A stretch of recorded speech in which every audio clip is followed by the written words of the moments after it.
India TV, आपकी आवाज। हमारे साथ में पूर्व फाइनेंस सेक्रेटरी और बीजेपी के नेता एनके सिंह मौजूद हैं इस वक्त। एनके सिंह साहब, बहुत बहुत स्वागत है आपका। आप एक्सपर्ट हैं रेवेन्यू के, इनकम के, लेकिन मैं आपसे राजनीति की बात जानना चाहता हूं। कांग्रेस के नेताओं के मैंने बयान देखे, उन्होंने कहा कि जितने भी नारे थे, हर हाथ का हुनर, सबका साथ सबका विकास, सबको खुशी, ये सारे के सारे नारे आज फ्यूटाइल साबित हो गए अरुण जेटली के बजट से। मेरे जानते ये निराधार असत्य है। सत्य यह है कि जो विरासत में वो छोड़ गए 10 साल के यूपीए 1 और यूपीए 2 में विकास की गति धीमी होती गई। 2 वर्षों तक, जो 25 वर्ष तक नहीं कभी हुआ था, हम 4.5% में हम लोगों को सरल घरेलू विकास हुआ है, जिसे जो जीडीपी कहते हैं।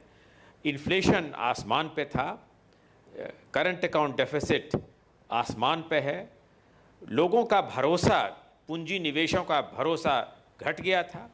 रिट्रोस्पेक्टिव टैक्स के कारण पूरे दुनिया में, जो एक टाइम में अटल जी के टाइम में लोग समझते थे कि भारत पूंजी निवेश के लिए एक महत्वपूर्ण स्थान है, वह गिरते गिरते पूंजी निवेशक भारत से हटते गए। तो ये इस दृष्टिकोण और इस परिप्रेक्ष्य में अगर आप देखें तो श्री अरुण जेटली ने एक बहुत महत्वपूर्ण कदम उठाया है कि मैक्रो इकोनॉमिक स्टेबलाइजेशन की जो नीति अपनाई है, जिससे कि जो आगे इस साल ही जो रेट ऑफ ग्रोथ है वो 5.4%, कम से कम 5.9% हो सकती है।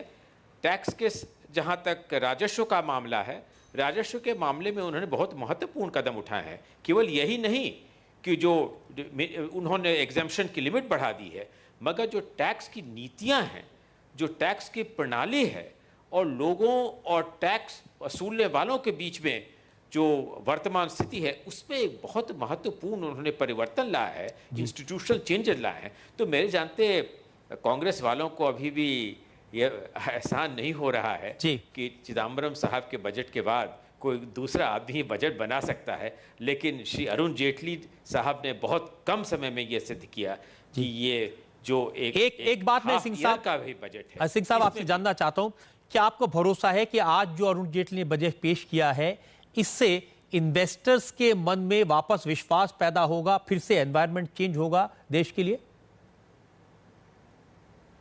रजत जी, निश्चित रूप से परिवर्तन होगा, निश्चित रूप से उन्हें भरोसा जगेगा। एक तो जो उन्होंने फॉरेन डायरेक्ट इन्वेस्टमेंट के ऊपर उन्होंने कैप बढ़ा दी है, इंश्योरेंस में, पेंशन में, डिफेंस में। जहाँ तक रिट्रोस्पेक्टिव टैक्स का प्रश्न है, जिस लेकर के कि विदेशी पूंजी निवेश बहुत घबराहट में थे, उन्होंने एक निश्चित आश्वासन दिया है कि सरकार आगे कभी भी रिट्रोस्पेक्टिव टैक्सेशन नहीं करेगी यदि कोई बहुत ही ऐसी आवश्यकता नहीं हो। और जो जिस प्रक्रिया से करेगी, वो प्रक्रिया ये नहीं है कि कोई साधारण इनकम टैक्स का ऑफिसर रिट्रोस्पेक्टिव टैक्सेशन कर सकता है। उसके लिए एक बोर्ड का उन्होंने गठन किया है, और जो पिछले मामले जो उलझे हुए हैं रिट्रोस्पेक्टिव टैक्सेशन के कारण, उन्हें जल्द से जल्द निवारण करने के लिए उन्होंने अपने बजट में एक समिति की घोषणा की है। तो मेरे जानते इन सभी चीज को आप जोड़ करके देखें तो निवेशकों का उम्मीद करते हैं आपकी बात सुन करके बहुत भरोसा पैदा होता है, और उम्मीद करते हैं कि अरुण जेटली ये एनवायरनमेंट को चेंज करेंगे, इन्वेस्टर का कॉन्फिडेंस पैदा करेंगे। बहुत बहुत शुक्रिया आपका सिंह साहब। एनके सिंह बता रहे थे कि अरुण जेटली के आज के बजट से इन्वेस्टर्स में भरोसा पैदा होगा, जो लोगों का दिल टूटा हुआ था वो जुड़ेगा।